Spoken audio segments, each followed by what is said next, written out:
నమస్కారం, DTV news కి స్వాగతం. హెడ్లైన్ చూద్దాం.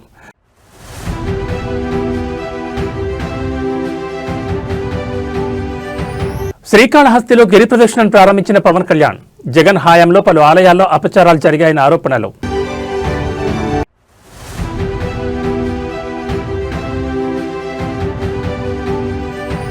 లక్షెట్టిపేట మున్సిపల్ కౌంటింగ్ లో హైడ్రామా. బ్యాలెట్ బాక్స్ కు సీల్ లేకపోవడంతో అభ్యర్థుల ఆందోళన.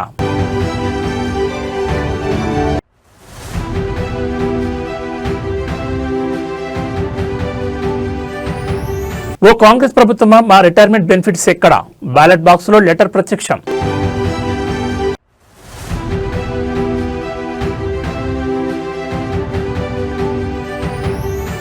చిత్తూరు శివార్లో ఘోర ప్రమాదం. కారుపై పడ్డ కంటైనర్, సాఫ్ట్వేర్ ఉద్యోగి దుర్మరణం.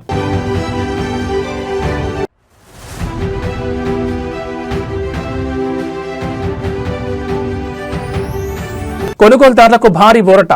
భారీగా పతనమైన బంగారం, వెండి ధరలు. ఇక వివరాలు చూస్తే, వారసత్వం, కళా సంపద, ధర్మ పరిరక్షణ ఆలయాల చుట్టూనే ఉందని ఆంధ్రప్రదేశ్ ఉప ముఖ్యమంత్రి పవన్ కళ్యాణ్ వ్యాఖ్యానించారు. నాగరికతకు ఆలయాల చిహ్నాలని పేర్కొన్నారు. శ్రీకాళహస్తిలో గిరి ప్రదర్శనను శుక్రవారం వర్చువల్ గా ప్రారంభించారు డిప్యూటీ సీఎం. ఈ సందర్భంగా పవన్ మాట్లాడుతూ, శ్రీకాళహస్తి ఆలయ దర్శనానికి త్వరలోనే తప్పకుండా వస్తానన్నారు. జగన్ హయాంలో పలు ఆలయాల్లో అపచారాలు చాలా జరిగాయని ఈ సందర్భంగా ప్రస్తావించారు. ఆయన వైసీపీ హయాంలో పాలక మండళ్లు వారి విధులను సరిగ్గా నిర్వహించుంటే తిరుమలతో పాటు ఆలయాల చుట్టూ ఎన్ని అపచారాలు జరిగేవి కాదని పవన్ తెలిపారు. రాజకీయాలకు తావు లేకుండా దేవుడికి కృతజ్ఞతాపూర్వకంగా పాలక మండళ్లు పనిచేయాలని సూచించారు. 22 కిలోమీటర్ల గిరి ప్రదక్షిణకు 10 కోట్ల రూపాయలు వెచ్చించామని తెలిపారు. ప్రతి ఒక్క భక్తునికి ఈ గిరి ప్రదక్షిణతో ద్వారా కైలాసగిరి ప్రదక్షిణ చేసిన ఫలితం దక్కాలన్నారు. 22 ప్రధాన ఆలయాలతో పాటు అనేక ఆలయాలకు వెళ్లే రోడ్లను అభివృద్ధి చేస్తున్నామని పవన్ పేర్కొన్నారు.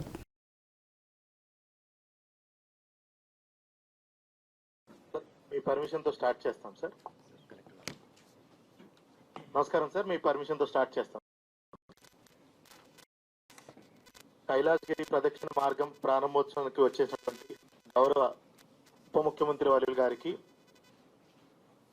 గౌరవ దేవాదాయ శాఖ మంత్రి వర్యులు గారికి, గౌరవ శ్రీకాళహస్తి శాసనసభ్యులు శ్రీ బొజ్జల సుధీర్ గారికి, గౌరవ తిరుపతి శాసనసభ్యులు శ్రీ ఆర్ఎన్ శ్రీనివాసులు గారికి, ఎండోమెంట్ సెక్రటరీ హరిజవహర్ లాల్ గారికి, కమిషనర్ ఎండోమెంట్స్ గారికి అందరికీ నమస్కారం. సార్, ఇక్కడ స్టేజ్ మీద నాతో పాటు శ్రీ సాయి ప్రసాద్ గారు, చైర్మన్ శ్రీకాళహస్తి బోర్డు ఉన్నారు సార్. అదేవిధంగా డాక్టర్ హరిప్రసాద్ గారు, హస్తకళల బోర్డు చైర్మన్ గారు ఉన్నారు సార్.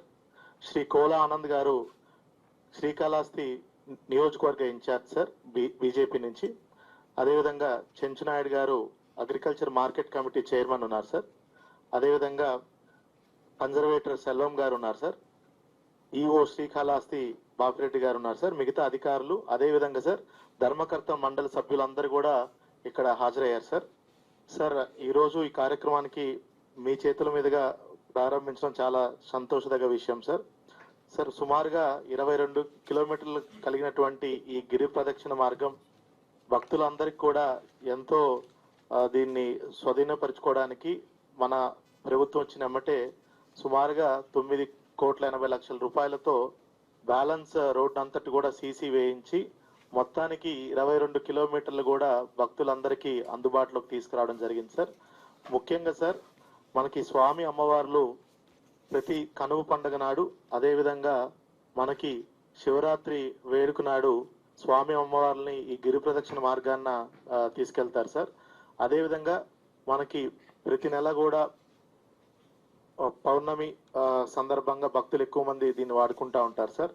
గత శివరాత్రి నాటికి సుమారుగా 35,000 మంది భక్తులు ఆ ఒక్క రోజునే ఈ గిరి ప్రదక్షిణ మార్గం ద్వారా. ఏపీ ముఖ్యమంత్రి చంద్రబాబు డిప్యూటీ సీఎం పవన్ కళ్యాణ్లను దూషించిన అంశానికి సంబంధించి మాజీ మంత్రి వైసీపీ నేత పేర్ని నానిపై మచిలీపట్నం ఎనుగుదురుపేట పోలీసులు కేసు నమోదు చేశారు. ఈ కేసును కొట్టివేయాలని కోరుతూ ఏపీ హైకోర్టులో పేర్ని నాని క్వాష్ పిటిషన్ వేశారు. ఈ పిటిషన్ను నిన్న విచారించిన హైకోర్టు పేర్ని నానికి నోటీసులు ఇవ్వాలని ఆదేశించింది. పేర్ని నానిపై నమోదైన కేసులు 7 ఏళ్లలోపు శిక్షకు సంబంధించినవేనని, క్రిమినల్ ప్రొసీజర్ కోడ్ సెక్షన్ 35(3) ప్రకారం ఆయనకు నోటీసులు ఇచ్చి విచారణ కొనసాగించాలని ఆదేశాలు జారీ చేసింది. పేర్ని నాని క్వాష్ పిటిషన్ కొట్టివేసింది. తదుపరి విచారణను మార్చి 12వ తేదీకి వాయిదా వేసింది. 550 కోట్ల రూపాయలతో మెడికల్ కాలేజీకి అర్థమేంటి అంటే మాట చెప్పటం, శంకుస్థాపన చేయటం, ఓపెన్ చేయటం, ఇవన్నీ కూడా జగన్ నేను చూస్తే మనకు ఒకటే అనిపిస్తుంది. 14 ఏళ్ళు 15 ఏళ్ళు 20 ఏళ్ళు 25 ఏళ్ళు ముఖ్యమంత్రి చేసి ఏంటి తగలేను? 5 ఏళ్ళు 4 ఏళ్ళు చాలు కదా. ఏంటి ఎవరికి శాశ్వతం కాదు పదవి అనేది. ఎవరైనా ఎప్పటికప్పుడు మాజీ అవ్వాల్సిందే. కానీ ఉన్నప్పుడు ఏం చేశాం?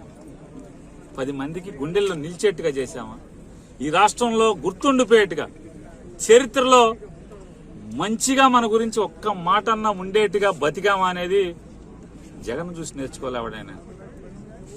మొన్న చెప్పాను, మళ్ళీ చెప్తున్నాను, చిన్నోడు అయిపోయాడు నాకన్నా. లేకపోతే 2 కాళ్ళకి నమస్కారం, పాదాభివందనం. ఈ ఊరిని ఇంత గుండెల్లో బందర్కి యూనివర్సిటీ ఇచ్చా అంటే రాజశేఖర రెడ్డి గారు ఇచ్చాడు. సగం గ్రామాలకి దాదాపుగా 17 నుంచి 18 గ్రామాలకి తాగుతాకి గుక్కడి నీళ్లు కావాలంటే మంచిళ్ళు ఇచ్చినవాడు రాజశేఖర రెడ్డి. ఇళ్ల స్థలాలు కావాలంటే 25,000 మందికి, ఇల్లు లేని నిరుపేదలకి 25,000 మందికి ఇళ్ల స్థలాలు ఇచ్చాడు. ఆయన కాళ్ళకి నమస్కారం. బాబు, ఆ విజయమ్మ గారి కన్నా వేళ విశేషం. ఇంతమంది గుండెల్లో ఆంధ్రప్రదేశ్ రాష్ట్రం భూమి మీద బతికున్నంత వరకు ఖచ్చితంగా జగన్మోహన్ రెడ్డికి ఒక బంగారు అక్షరాలతో చరిత్రలో మాత్రం ఒక పేజీ మాత్రం ఉంటది. ఇది చాలు. అటువంటి నాయకత్వంలో నేను ఈయన అందరం ఆ జెండా మోసినందుకు కాలరెడ్డి తిరుగుతాం. చచ్చే వరకు కూడా గర్వంగా బతుకుతాం. ఆంధ్రప్రదేశ్ విద్యా వ్యవస్థపై కూటమి ప్రభుత్వం అనుసరిస్తున్న తీరును మాజీ మంత్రి వైఎస్ఆర్సీపీ ఎమ్మెల్సీ బొత్స సత్యనారాయణ తీవ్రంగా తప్పుపట్టారు. విద్యాశాఖలో బకాయిలు మరియు విద్యా సంస్థల నిర్వహణపై మంత్రి లోకేష్ చేస్తున్న ప్రకటనలకు ఆయన కౌంటర్ ఇచ్చారు. మంత్రి చెప్తున్నట్లుగా తాము 5,000 కోట్ల బకాయిలు పెట్టలేదని బొత్స స్పష్టం చేశారు. నేను చెప్పేది ఈనాడు పత్రిక లెక్కలు, ఎన్టీఆర్ భవన్ లెక్కలు కాదు. వాస్తవానికి మేము బాకీ పెట్టింది కేవలం 2 విడతల బకాయిలు మాత్రమేనని తేల్చి చెప్పారు. కూటమి ప్రభుత్వం అధికారంలోకి వచ్చిన తర్వాత విద్యా వ్యవస్థ క్రమంగా భ్రష్టుపడుతోందని ఆయన ఆరోపించారు. ప్రభుత్వ పాఠశాలలను బలోపేతం చేయడం మానేసి ప్రైవేట్ విద్యా సంస్థలతో పోటీ పడాలని మంత్రి చెప్పడం హాస్యాస్పదంగా ఉందన్నారు. విద్యా దీవెన, వసతి దీవెన వంటి పథకాల అమల్లో జాప్యం జరుగుతోందని, దీనివల్ల వేలాది మంది విద్యార్థులు ఇబ్బందులు ఎదుర్కొంటున్నారని ఆయన ఆవేదన వ్యక్తం చేశారు. అధ్యక్ష, మంత్రి గారు ఇంటర్వ్యూ విద్యాశాఖ మంత్రి గారు మళ్ళీ వెల్ఫేర్ మినిస్టర్ గారు ఏం చెప్పారో దాన్నే ఆయన రీట్రేట్ చేస్తారు. ఇది వాస్తవం కాదు, సత్యదూరం మాటలు ఇవి. ఇది కాదు అని చెప్పేసి రికార్డు, అది కాదు అని చెప్పని మేము గత ప్రభుత్వంలో మంత్రికి చేస్తూ ఈ సాగి మీ ఈనాడు లెక్కలు కాదు, ఇది మీ ఈనాడు లెక్కలు కాదు, మీ ఎన్టీఆర్ భవన్ లెక్కలు కాదు, ఎన్టీఆర్ భవన్ లెక్కలు కాదు. అధ్యక్ష వాస్తవం చెప్తున్నాం. ఈ రాష్ట్రంలో విద్యా వ్యవస్థను బస్టు పట్టించి వ్యవస్థ వాళ్ళు ప్రాపకం కోసం, వాళ్ళు పొగడ కోసం ఇందాక వచ్చి నాడు నేలలో ఎందుకని మాట్లాడారు సార్ అధ్యక్ష? నాడు నేలలో ఫినిషింగ్ అవుతున్న స్కూల్ని చేయాలనే బాధ్యత అధ్యక్ష. ఆ చేయవలసిన బాధ్యత అధ్యక్ష. అది చేయకట్ట విద్యార్థులకు వచ్చి ఫీజు రింబర్స్మెంట్ ఈ రాష్ట్రంలో వచ్చి ఉంటుంది.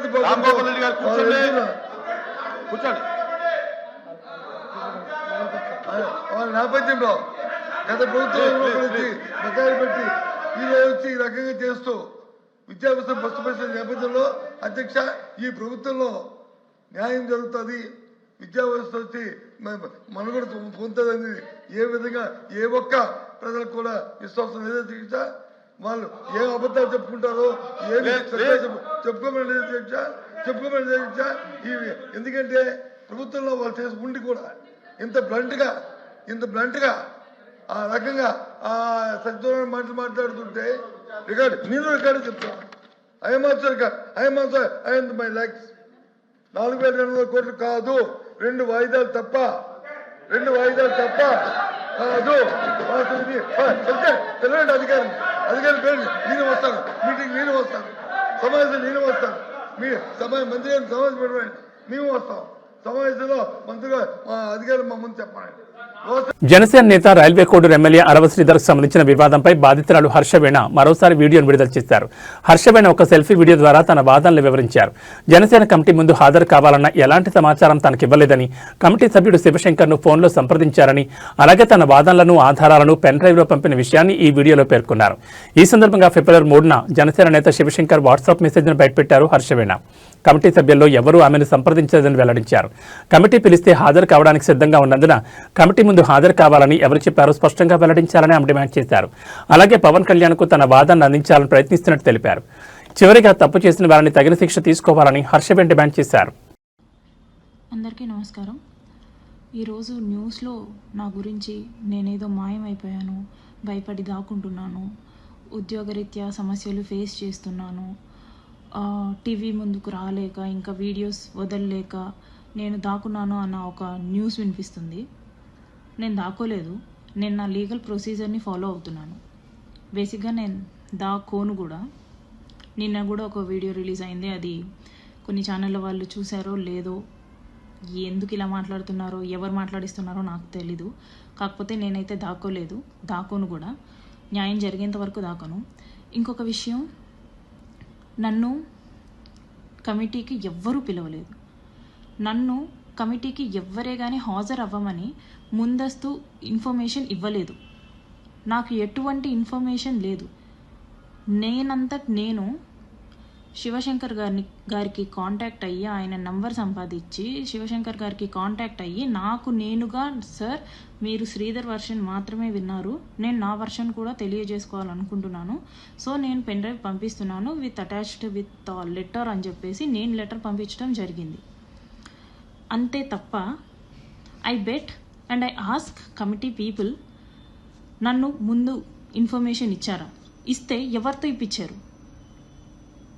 శ్రీధర్కి ఇచ్చిన లెటర్ లాగా నాకేమైనా లెటర్ ఇచ్చారా? లేకపోతే మీ కమిటీ వాళ్ళతో కానీ, లేకపోతే మీ పార్టీ వాళ్ళతో కానీ ఎవరితో అయినా సరే నన్ను కాంటాక్ట్ చేయమని చెప్పారా అనేది నాకు మీరు చెప్పండి.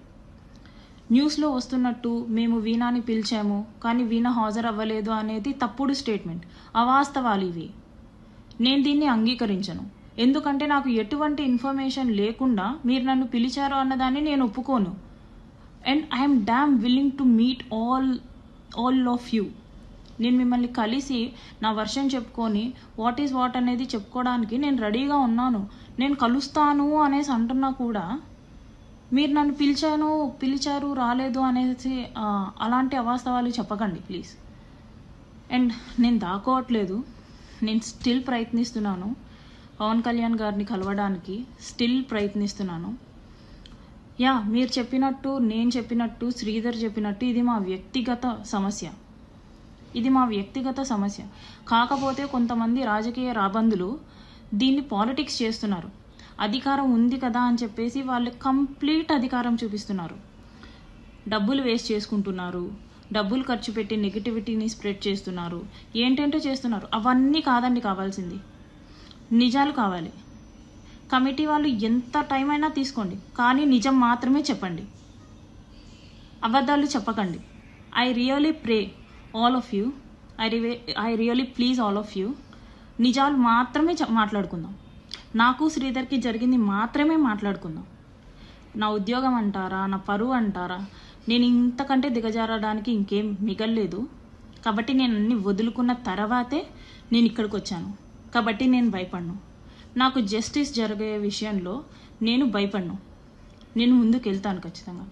అండ్ సార్ పవన్ కళ్యాణ్ గారు, నేను మీకు మళ్ళీ అర్థిస్తున్నాను, మిమ్మల్ని నేను కలవాలి సార్. మీకు ఎంతవరకు నిజం తెలుసో, ఎంతవరకు మీరు ఈ విషయం గురించి పట్టించుకుంటున్నారో నాకు తెలీదు. కానీ నేను ఒక బాధపడిన మహిళగా నేను మిమ్మల్ని నమ్ముతున్నాను, మీరు నాకు న్యాయం చేస్తారనేసి. ఎందుకంటే మీకు ఉమెన్ మీద ఎటువంటి రెస్పెక్ట్ ఉందో, ఎన్ని సిచ్యువేషన్స్లో ఉమెన్ గురించి మీరు బాధపడ్డారో అదంతా నాకు తెలుసు. అవన్నీ మేము చూస్తూ పెరిగామండి. అలాంటిది మన పార్టీ నుంచి, మన ఎమ్మెల్యే నుంచి, మీ డిపార్ట్మెంట్ అయిన నాకు అన్యాయం జరిగింది. అటు శ్రీధర్ చెప్పుకోవాల్సింది మీకే, ఇటు నేను చెప్పుకోవాల్సింది మీకే. కాబట్టి మీరే ఇద్దరి వర్షన్స్ వినండి. ఎవరిది తప్పు ఉంటే వాళ్ళని శిక్షించండి. ఎవరి వైపు న్యాయం ఉంటే వాళ్ళకి జస్టిస్ చేయండి. ఇది ఒక్కటే నేను కోరుకుంటున్నాను. అండ్ ఎవరైనా సరే ఒక అమ్మాయి గురించి ఆలోచించేటప్పుడు మీ ఇంట్లో కూడా అమ్మాయిలు ఉంటారు అనేసి ఆలోచించండి. నెగిటివిటీ స్ప్రెడ్ చేయడం కాదు. ఒక అమ్మాయి బయటికి వచ్చి ఇంత చెప్తుంది, ఎందుకు చెప్తుంది అనేసి అయినా సరే ఆలోచించండి ప్లీజ్. అమ్మాయికి ఏం సరదా కాదు. మీ అందరి ముందు ఒక టాపిక్ అవ్వాలనేసి ఎవరికీ ఉండదు. So I please every one what is what అనేసి ఆలోచించండి. ఐ రిక్వెస్ట్ కమిటీ మెంబర్స్ రిపోర్ట్ని అయితే జెన్యూన్గా ఇవ్వండి. ఐ బెగ్ జెన్యూన్గా ఇవ్వండి ప్లీజ్. మంచిర్యాల జిల్లా లక్షెట్టిపేట మున్సిపాలిటీ ఎన్నికల కౌంటింగ్లో గందరగోళం నెలకొంది. 3వ వార్డుకు సంబంధించిన బ్యాలెట్ బాక్సుకు సీల్ వేసలేదు. ఇది గమనించిన బీజేపీ, బీఆర్ఎస్ ఇతర అభ్యర్థులు ఆందోళన దిగారు. కాంగ్రెస్ అభ్యర్థులు అక్రమాలకు పాల్పడ్డారంటూ ఎన్నికల అధికారులతో అభ్యర్థులు వాగ్వాదానికి దిగారు. కౌంటింగ్ నిలిపివేసి సీసీ ఫుటేజ్ ద్వారా క్లారిటీ ఇవ్వాలని డిమాండ్ చేశారు. పేపర్ సీల్ కాదు సార్, ఇది ఎందుకు మీరు దానికి సమాధానం చెప్పండి. మిగతా 14 వార్డులలో క్లాత్ ప్యాకింగ్ వచ్చింది, ఒక 3వ వార్డులో ఎందుకు క్లాత్ ప్యాకింగ్ రాలే? మా ఆబ్జెక్షన్ మీరు సమాధానం చెప్పండి. మా ఆబ్జెక్షన్ మీరు సమాధానం చెప్పిన తర్వాతనే కౌంటింగ్ స్టార్ట్ చేయండి. ఏ దద్దమ్మలాగా చదువు ట్రైనింగ్ ఉండదా? ఎలక్షన్ ట్రైనింగ్ ఉండదా? చూడండి, పేపర్ సీల్ తో సంబంధం లేదు. అక్కడ క్లాత్ ప్యాకింగ్ దానికి కూడా ఉంటుంది. చూడండి, క్లాత్ ప్యాకింగ్ దానికి కూడా ఉంది, క్లాత్ ప్యాకింగ్ చూడండి. అదో చూడండి, క్లాత్ ప్యాకింగ్ దానికి కూడా ఉంది. ఈ 2 బాక్స్లకు ఎందుకు ఏమంటున్నారు చెప్పండి? ఈ 2 బాక్స్లకు ఎందుకు క్లాత్ ప్యాకింగ్ ఉండదు? ఎందుకుండదు సార్ తేడా? మరి దీనికి ఎందుకు చేయలేదు అంటున్నాం మేము. ఈ 2 బాక్స్లకు ఎందుకు చేయలేదని క్వశ్చన్ చేస్తున్నాం. చెప్పండి, ఈ 2 బాక్స్లకు ఎందుకు చేయలేదు క్వశ్చన్ చేస్తున్నాం మేము. చూపించండి అప్ టు డేట్. అరే వట్టిదే కావచ్చు సార్, అది వట్టిదే కావచ్చు. సార్ అది వట్టిదే కావచ్చు. దీనికైనా మార్కింగ్ ఇచ్చుకున్నారా? 3వ వార్డు గిట్ట మాకు తెలియాలని. తెలంగాణ మున్సిపల్ ఎన్నికల ఫలితాల్లో ఆసక్తికర సన్నివేశం చోటు చేసుకుంది. నల్గొండ జిల్లాలో స్వతంత్ర అభ్యర్థిగా పోటీ చేసిన ఓ ట్రాన్స్జెండర్ విజయం సాధించారు. జిల్లాలోని చిట్యాల మున్సిపాలిటీలో 1వ వార్డు నుంచి ట్రాన్స్జెండర్ సుధాకర్ పోటీ చేశారు. ఎన్నికల ప్రచారంలో మున్సిపాలిటీ అభివృద్ధి లక్ష్యంగా సుధాకర్ ఇచ్చిన హామీలు ఓటర్లను ఆకట్టుకున్నాయి. దీంతో కాంగ్రెస్, బీఆర్ఎస్, బీజేపీ అభ్యర్థులను కాదని ఓటర్లు సుధాకర్ను గెలిపించుకున్నారు.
తప్పకుండా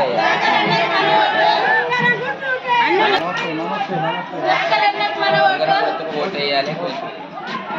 అక్క నమస్తే. 6వ నెంబర్ ఉంగర గుర్తు మర్చిపోవద్దు అక్క. తప్పకుండా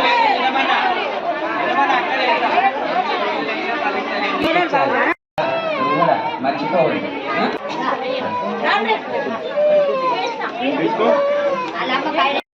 మర్చిపోవద్దు.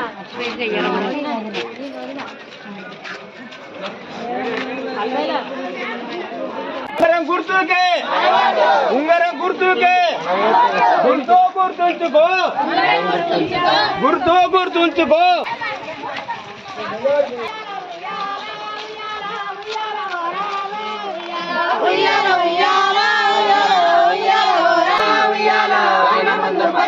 ఓటేయాలి.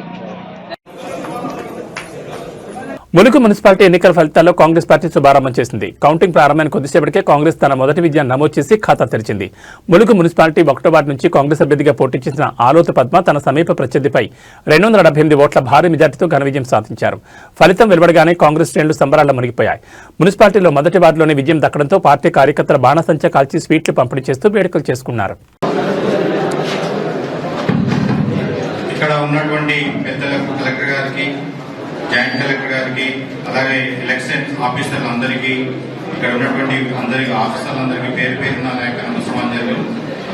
ఈ రోజు జరిగినటువంటి సాధారణ ఎన్నికల్లో భాగంగా మున్సిపల్ ములుగు డివిజన్ లో వార్డు 1లో వచ్చినటువంటి రిజల్ట్ ను అనౌన్స్ చేస్తున్నాము. ఒకసారి అందరూ వినండి.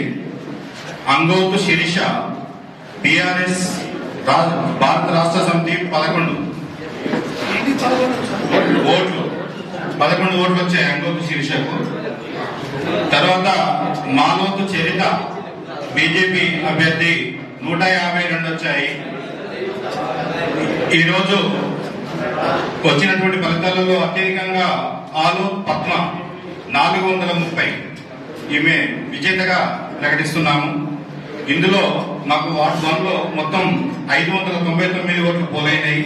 ఇందులో 102 అండి, రిజెక్టెడ్ అయిన 4 అండి, మిగతాయి. తెలంగాణ రాష్ట్రంలో జరిగిన మున్సిపల్ ఎన్నికల్లో తెలుగుదేశం పార్టీ తన ఉనికిని చాటుకుంది. ఖమ్మం జిల్లాలోని మధ్యల మున్సిపాలిటీలో 10వ వార్డును టీడీపీ గెలుచుకుంది. ఇక్కడ నుంచి ఆ పార్టీ అభ్యర్థి బోడేపూడి రేవతి విజయం సాధించారు. 10వ వార్డులో 530 ఓట్లు పోలుకాగా రేవతికి 334 ఓట్లు వచ్చాయి. మధ్యల ఉప ముఖ్యమంత్రి బల్లు భట్టి విక్రమార్క సొంత నియోజకవర్గం మధ్యల మున్సిపాలిటీలో 22 వార్డులు ఉండగా కాంగ్రెస్ పార్టీ అభ్యర్థులు 9 చోట్ల విజయం సాధించారు.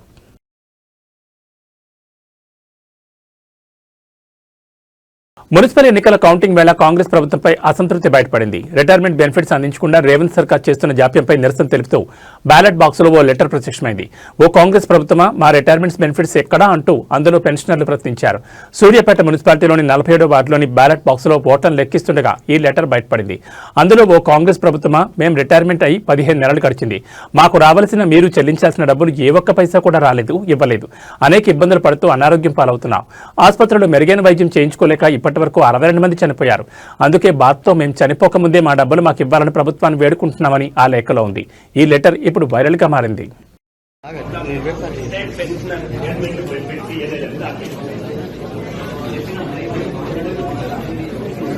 తెలంగాణ మున్సిపల్ ఎన్నికల్లో 200కు పైగా స్థానాల్లో పోటీలో నిలిచిన జనసేన పార్టీ ఎట్టకేలకు బోనికొట్టింది. సూర్యాపేట జిల్లా నేరేడుచెర్ల మున్సిపాలిటీలో జనసేన పార్టీ అభ్యర్థి హోరాహోరీగా జరిగిన 14వ వార్డు ఎన్నికల్లో సమీప ప్రత్యర్థిపై విజయం సాధించారు. దీంతో జనసేన పార్టీ శ్రేణులు ఉత్సాహం నింపారు. తెలంగాణ గడ్డపై మున్సిపల్ ఎన్నికల బరిలో నిలిచిన జనసేనకు ఇది కీలక విజయంగా రాజకీయ విశ్లేషకులు భావిస్తున్నారు. మున్సిపల్ ఎన్నికల ప్రచారంలో జనసేన పార్టీ అధినేత పవన్ కళ్యాణ్ నేరుగా పాల్గొనకపోయినప్పటికీ స్థానిక నాయకత్వం, కార్యకర్తలు క్షేత్రస్థాయిలో చేసిన కృషి ఈ విజయానికి దోహదపడింది. ముఖ్యంగా యువత, మార్పు కోరుకునే ఓటర్లు జనసేన వైపు మొగ్గు చూపడం ఈ ఫలితంతో స్పష్టమైంది. ఈ విజయం నేరేడుచెర్ల పరిధిలోని జనసేన కార్యకర్తల్లో కొత్త ఉత్తేజాన్ని నింపింది. తెలంగాణలో బలపడాలని చూస్తున్న జనసేనకు ఈ వార్డు విజయం ఒక మంచి ఆరంభమని చెప్పొచ్చు.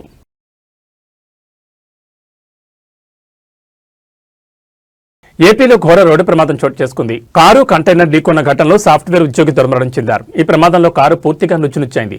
జిల్లాలోని చిత్తూరు నగర శివార్లోని ఇరువారం కూడల్లో ఈ ప్రమాదం జరిగింది. తిరుపతి నుంచి బెంగళూరు వైపు వెళ్తున్న కారుపై కంటైనర్ పడడంతో సాఫ్ట్వేర్ ఉద్యోగి మరణించారు. కారు పూర్తిగా అణిగిపోయింది. మృతుడిని గుడిపాల మండలం రామాపురానికి చెందిన అనుదీప్గా గుర్తించారు. స్థానికుల సమాచారంతో ఘటనా స్థలానికి చేరుకున్న పోలీసులు సహాయక చర్యలు చేపట్టారు. కారు కంటైనర్ కింద ఇరుక్కుపోవడంతో దాన్ని తొలగించడం కష్టతరంగా మారింది. ఈ ప్రమాదంపై పోలీసులు కేసు నమోదు చేసుకుని దర్యాప్తు చేస్తున్నారు. ప్రమాద తీవ్రత చూసిన పోలీసులు కారులో 6 ఉండి ఉంటారని భావించారు. దాన్ని కంటైనర్ కింద నుంచి వెలికి తీశాక ఒక మృతదేహం మాత్రమే లభ్యమైనట్టు తెలిపారు.